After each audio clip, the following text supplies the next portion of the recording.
Welcome to the Human Capital Innovations Podcast, your go-to source for personal, professional, and organizational growth and development. We hope you tune in often for all things people management, organizational development and change, organizational leadership, and social impact related. Maximize your personal and organizational potential with Human Capital Innovations Podcast.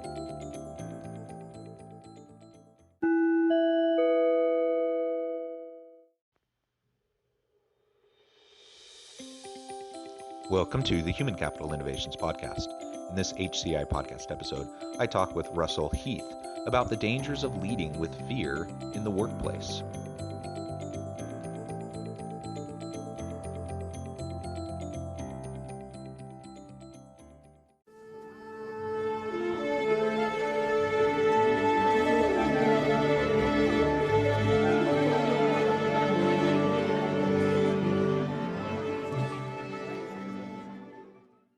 Russell Heath, welcome to the Human Capital Innovations Podcast. Hey, thank you for having me. Yeah, I'm excited for our conversation today. You have a great background, and we're going to be exploring together the dangers of leading with fear in the workplace. Fear plays a big role in the workplace, unfortunately. So we're going to talk about how to overcome fear and how to lead without fear. I know some leaders really do lean on fear tactics quite a bit, but that can cause a lot of problems within a team dynamic and within an organization if you're trying to drive effectiveness and overall innovation and creativity.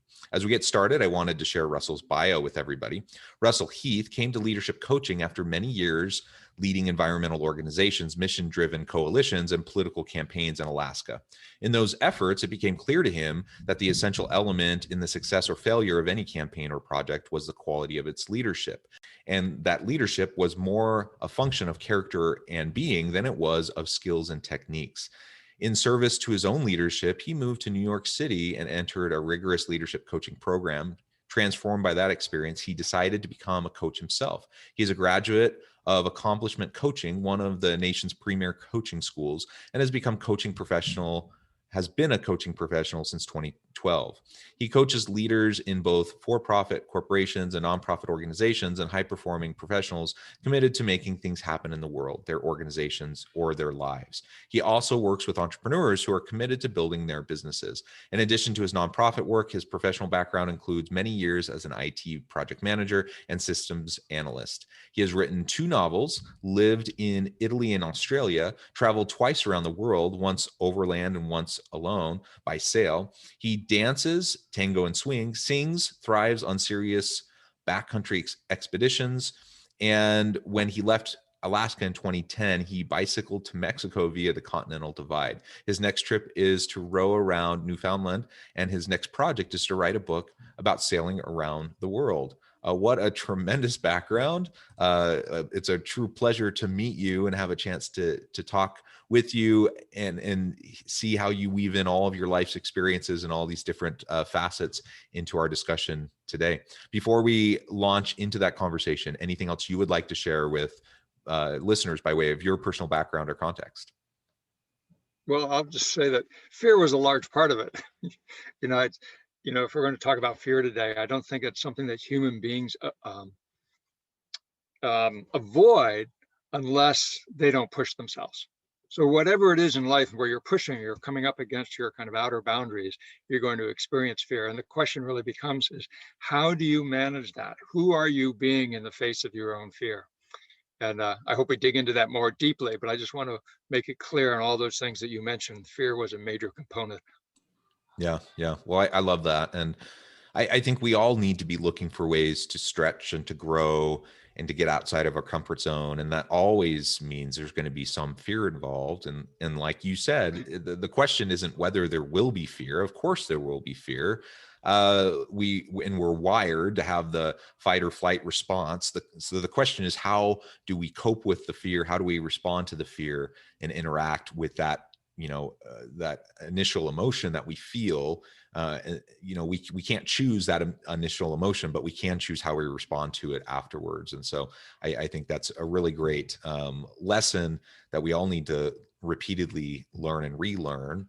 As we launch into this, let's frame this now in terms of fear in the workplace. How does fear impact the workplace? And clearly, it feeds into every aspect of our lives. But I think so many individuals are so driven by fear. They're paralyzed often by fear. What role does that play? And then we can start talking about how we might try to overcome that. Yeah, so that's not a simple question. There's 1,000 different things that I could say in response to it. Let me see how I can organize it in a way, because there are two things. One is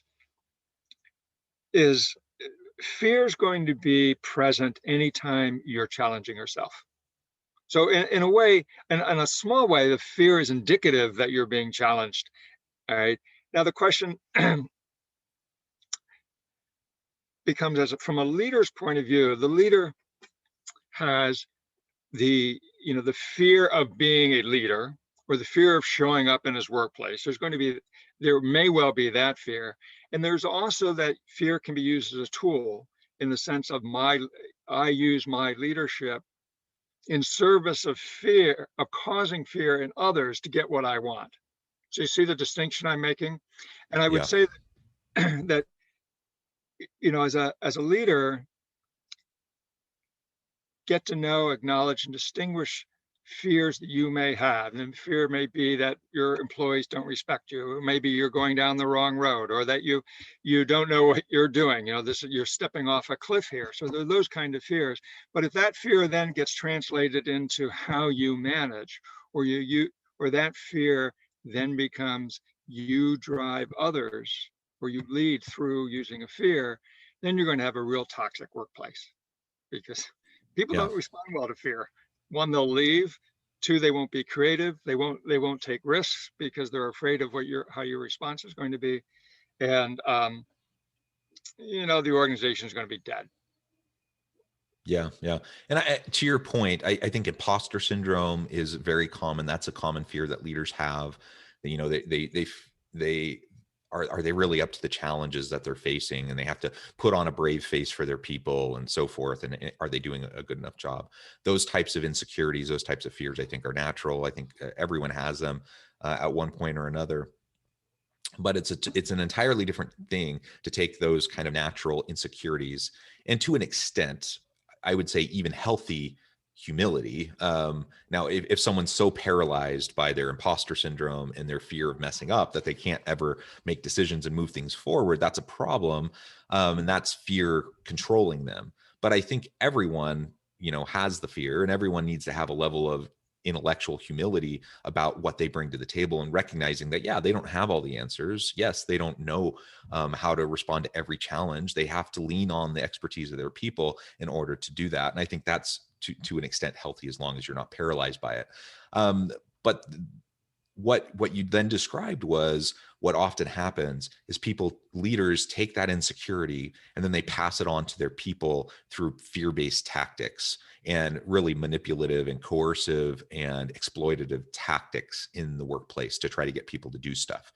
And can you lead by fear and get stuff done? Absolutely, you can, in the short term. Can you lead by fear and get stuff done sustainably in the long term? I don't think so. I mean, there are crisis situations where command and control leadership styles and more authoritarian leadership styles can be attractive to people, and people will look to those sorts of quote unquote strong leaders who might even use fear-based tactics.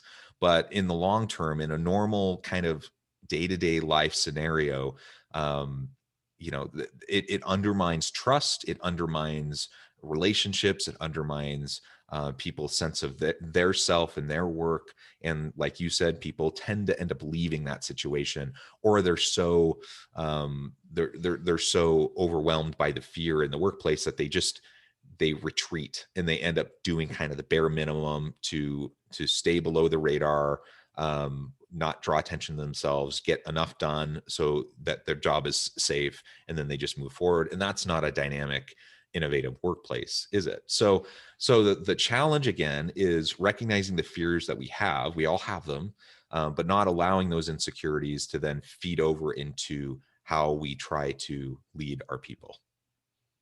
Yeah, I mean, there are a number of things you said there. Let me just tease out two. One is that we have fears, whether it's imposter syndrome, not feeling good enough, or you know, not that you may not deserve the position. You may have those kind of fears, but the more that you hide those fears, the more that you try and pretend that pretend that you don't have them, usually exasperates them. So the more you resist something, the more it stays around. And so part of being a good leader is both acknowledging them and then being straight with the people around you that you've got them, or to work within them as opposed to trying to hide them. So you can't run away from them. They're there. Two, the second thing is, I see fear, like I also see like anger. Anger, or I'll just stick with fear. Fear is kind of a default behavior. We know how to cause fear in other people, particularly if we're in a position of authority. That is a default. That's kind of an automatic thing that we can do, right? So when I see a leader acting or causing fear in his direct reports, right, I'm saying, right, that person's not being skillful. That person does not have either the behaviors or the skills with which to actually engage somebody towards a common goal or a common end, you know, in your company. And so so the two things is, one is a leader has to be vulnerable. You have to be straight with yourself about what it is that you're afraid of, and work within that vulnerability. And two, develop themselves so that they're skillful, so that they have other ways of engaging people other than fear. So that would be the two steps as a coach where I'd work, and they're actually pretty related, to develop within a leader a way of working within his fear. Yeah, yeah, I think that's great. And it raises the issue that I think is common in organizations, and that is the vulnerability piece you mentioned. A lot of leaders feel like that's a sign of weakness, that if they show that vulnerability, if they admit that they have the fears, if they express that to their people, that somehow they're going to be exploited, somehow they're going to be taken advantage of. And so then what you end up having is a lot of leaders that don't admit to the fears that are driving them, or that maybe they're translating over into how they interact with their people. And to your point, if they're not acknowledging it, if they're not labeling it, and they're not responding to it, then it's going to really control them, and largely they're not going to be able to get past it, right? Again, we all have fears. We all do. I imagine when you're sailing around the world alone, that there's a lot of fears. And I imagine there's some rough nights on rough seas. And I suspect even that there are times you might have even feared for your life as you're going and doing that. But when you have the techniques, and you have the coping skills, and you have the people you can lean on, you can be vulnerable, you can then name it, acknowledge it, and then you can start to move on from it and not allow it to control you. And unfortunately, so many senior leaders and executive leaders, they do just that. They won't acknowledge it, and then it does largely control them. And then inevitably, it ends up bleeding into their leadership style and how they end up interacting with other people, which isn't sustainable. It's not healthy. It becomes toxic. There's no trust, so on and so forth. There's a favorite movie I'd like to point some of my leaders that I'm coaching to, and it was called Catch Me If You Can. And, you know, it was about a con man, and he wasn't a small time con man. He pretended he was a doctor when he had no medical training. He pretended he was a pilot when he had no aviation training, right? And the way he got through it is they always deferred to his people below him. He said, well, what would you think? How would you do this? How would you solve this problem? Right.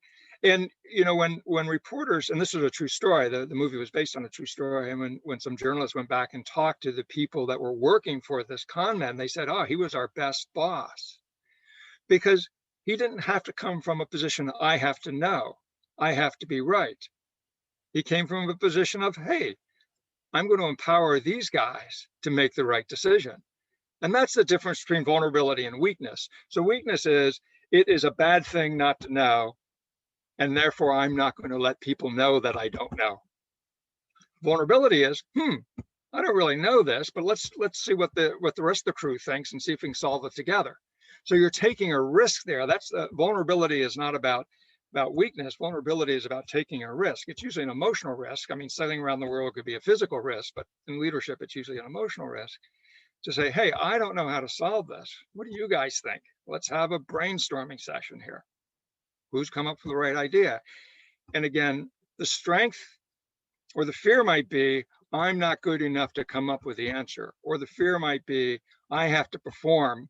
I'm a C-suite guy, and I've got to have all the answers.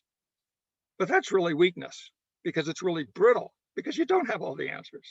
The power comes by saying to your direct reports, the people under you, hey, what's the best way through here? What do you got for us?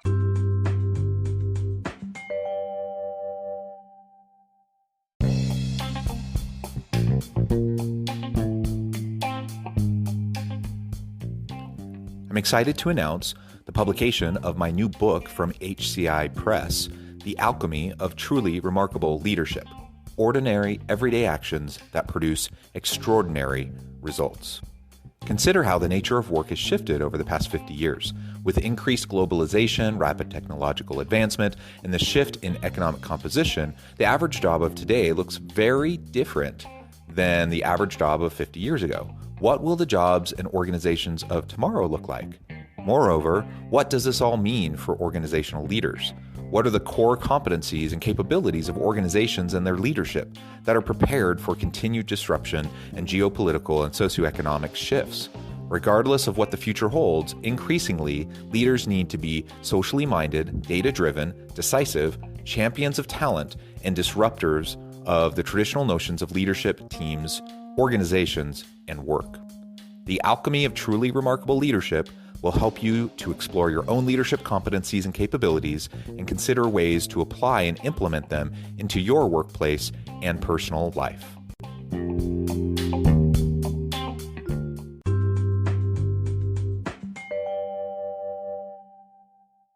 Yeah, I love that. Well, and I love the movie. So thank you for bringing that up. That's a great homework assignment for anyone who hasn't watched it recently. Lots of really great lessons from that movie. But you're absolutely right. I think when we are vulnerable, it shows that's the greatest showing of confidence that you can have. When people have the false vibrato and they pretend like everything's fine, people aren't stupid. They know everything's not fine, and they know that that person doesn't have all the answers. But when the leader, when he or she always puts themselves forward as though they have all the answers, and they never admit to the challenges they're facing, or they never have any vulnerability, it just shows their insecurity. It shows their weakness. And so I know it's a little bit counterintuitive perhaps, but not really for anyone who's encountered a lot of people and noticed those who are successful and those who aren't. And we've all seen successful leaders. We've all seen unsuccessful leaders. Unsuccessful leaders may be able to secure their position through hoarding power. That's how they tend to do it. And so they may be quote unquote successful because they maintain their power, but they're not successful in the sense that they're actually driving good behaviors and they're actually creating a good environment where their people can do the work, because it is the people in an organization that do all of the work that innovate and create value in the marketplace for the customers. It's not the leadership. The leadership just hopefully helps to facilitate all of the work that their people are doing. Yeah, two thoughts there. One is, a leader would be good, or it would be a good rule as a leader to have, that the purpose of my leadership is to develop the people beneath me so that they can take my job. So the extent to which you're developing your people beneath you, all right, and I'm talking in a hierarchical sense, not in a moral sense, of course, and beneath you so that they can take your job, is the extent to which you're being a leader. You're growing people. That's essentially what leadership is. And then there's the other side too, is that leadership also has to provide a structure, if you will, to get things done. So, if you go to different styles of leadership, there's one called the democratic style or the consensus style, where everybody gets a say, from the mail clerk, to the president gets a say, and then they sit there and they squabble forever. It's hard to have the organization move through. So a powerful leader, a leader who's not leading through fear, is able to say no to additional debate and to move things forward. Okay, but move things forward in a way that brings people with them. All right, so in the coaching jargon would be to enroll people in the direction. All right, so after the debate's been had. So it's important that your listeners understand that that not leading from fear does not mean being a doormat. Right? Leading Absolutely. leading powerfully means bringing people with them, even people that may not be fully in agreement with the direction. Because particularly with a big organization, you're always going to have Yeah. people that say, I think it's better to do X instead of Y. But because of their larger commitment to the organization, the mission, and to respect to the leadership, they're going they're going in the direction they're going. Yeah, and that again is built with trust and relationship building over time, right? Um, the greatest asset we have as a leader, I think, is our reputation. And so even if you have a new person to the team who hasn't been around a long time, I don't have a strong relationship with them, they're going to talk to their coworkers and they're going to talk about, hey, John, this guy that I'm working with, how is he? How is he to work with? And so that reputation, the track record, the history that I have with my people, the relationships, the trust, the empowerment that has happened or hasn't happened, that's going to then feed into when people are willing to follow me in a direction that maybe they don't completely agree with. I've given them a chance to share. I've listened with real intent, and they've been heard. But now I'm going in a different direction. It's when I have that trust with my people, they recognize that I am moving forward in good faith, and I'm going to lean on them and their expertise as we continue to try to implement and execute. That's when that's going to happen, even if they disagree with me. What ends up happening when you have more fear-based tactics and when people don't feel like they've been heard, they don't have a chance to contribute in some way, that ultimately, if there's fear-based leadership, they will nod and they will say yes. And then they will do passive aggressive things behind the scenes to try to either undermine what the leader was trying to accomplish, or they'll just simply stall out and they won't do the stuff that they're supposed to do. And either way, it ends up hindering the progress that the leader had intended. So again, fear-based in the long term and in this, from a sustainable perspective, just doesn't really work. The other thing I wanted to talk with you a little bit about was, how do you work with your people to help reduce or eliminate their fear? Because so often we have team dynamics, we have hostile work environments, we have toxic work environments. People don't feel safe to speak up, to speak out, to challenge each other, to challenge their boss. There's not that psychological safety there where they feel like they can push back. They can be the conscientious dissent, so to speak, in their team. And a large part of that is because of fear. We're fearful of retaliation. We're fearful of our job security and our opportunities for our additional advancement in the organization, whatever the case may be. But it's largely a fear-based thing. How do we get past that and help our people to get past that? Yeah. So because again, I just want to make a distinction between the fears that we're kind of talking about. So one is there's a fear of, imposter syndrome or not feeling good enough. Okay. And when I'm working with a leader, with anybody on that, because we all have our fears, generally I don't work to reduce the person's fear.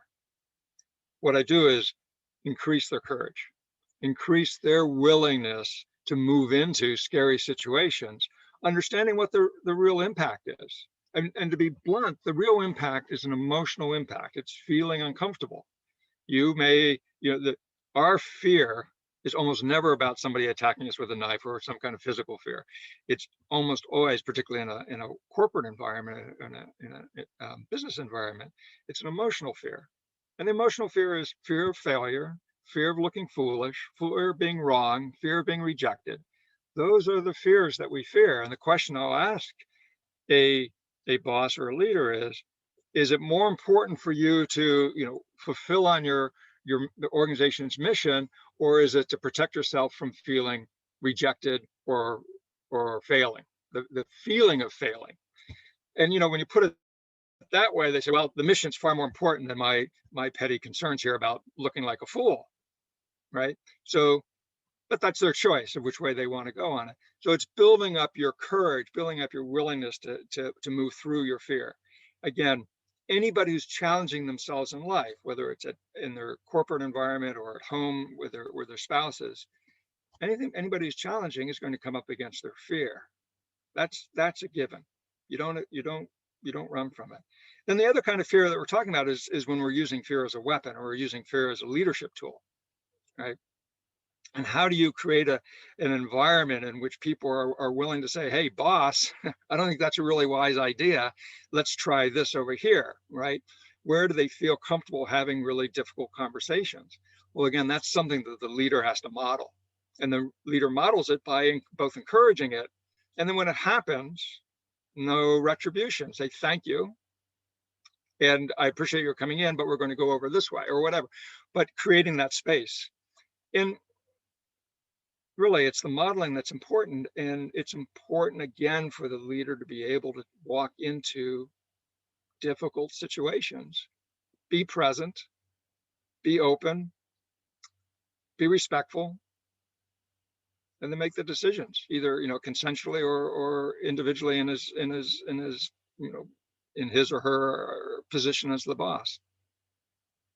Yeah, yeah, I love that. And I appreciate the distinctions that you're making, because there are different forms and types of fears that can drive us. Ultimately, I think the bottom line is we can utilize fear as a healthy motivator to an extent, if we're willing to be courageous, and face those fears, and take it as a personal challenge, for example. And I imagine this was probably something that at least partially motivated you in sailing around the world by yourself. Like, there are certain things. I have a fear of heights. It's a physical and emotional fear of heights that I have. I know logically in my brain, if I'm harnessed into something, that I'm perfectly safe, but it doesn't matter once you put me up high. I'll still have that physiological reaction and that emotional reaction. But when I face the fear, when I'm willing to step out and be a little bit courageous, then I can start to learn how to manage that fear, and I can actually learn to bypass it to a certain extent. Now, I'll probably always be scared of heights. And that's just a silly example, but we all have our fears that we may never be fully able to get past. We don't need to be able to get past them. We just need to be able to acknowledge them. We need to be able to cope with them, and then we need to be able to leverage them and turn them into courage-based drive towards action. And if we can also just remember, as leaders, to try to avoid fear-based tactics, because they aren't sustainable. We will undermine our perceived power, authority, and influence if we're using fear-based tactics with our people. So if we can try to avoid that whenever possible, and try to reassure people and model, like you said, through our behaviors, through our actions, our words, how to create a psychologically safe environment for people to be able to challenge and push back and speak up. All of that then can create a more dynamic environment, the type that will lead to greater creativity and innovation for our people, our teams, our organizations. Well, Russell, it has been a real pleasure talking with you today. I imagine we could go on and on and on, but I do notice our time is running short. I did want to give you a chance before we close to share with listeners how they can get in touch with you, find out more about your work, and then give us the final word on the topic for today. All right. So you can find me, Google Russell Heath coaching, and I should pop right up, depending what algorithm coaching Google's using that day. But my website is russellheath.net, N-E-T. You can find me there, contact me. Anybody coming bearing your name, Jonathan, all right, I'll give them a 10% off in the first month if they hire me. So all you leaders out there who really want to up your game, give me a ring. And then here's the last word today, and that is that, and this is really introducing a new topic, but it's a key one, is that often we use fear through a lens of victimhood. Somebody is doing something to me, and I don't care whether you're a white male at the pinnacle of your profession, president of something. I can guarantee you that person often looks through a lens of victimhood. Somebody is doing something to me. All you have to do is listen to the Koch brothers. They feel like they're victims of environmentalists and socialists and whatnot, right? That sense of victimhood gives people permission. This is human, right? Gives people permission to use fear-based tactics on other people. It gives us permission to do what we think is being done to us. We pass on the pain. And so what I would encourage people to do is notice when they're being looking at the world through a victim lens. I don't want to get too complex here. And a victim lens is somebody's doing something to me. It could be your neighbor, it could be somebody of a different race, it could be God, whomever. But if you're looking through the world through the lens of somebody's doing something to me, be very careful, because your response is almost always going to be fear-based. I really like that. Thank you, Russell. It has been a real pleasure. I encourage listeners to reach out, to get connected with Russell, find out more about what he and his organization can do for you. And as always, I hope everyone can stay healthy and safe, that you can find meaning and purpose at work each and every day. And I hope you all have a great week.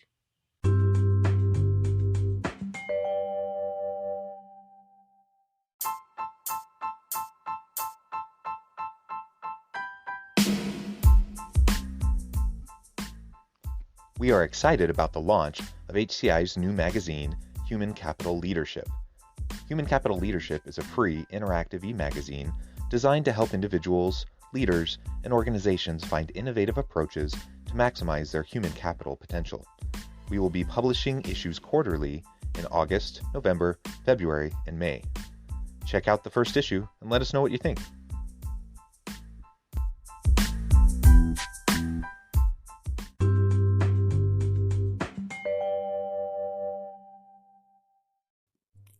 Thanks again for joining us for this episode of the Human Capital Innovations Podcast.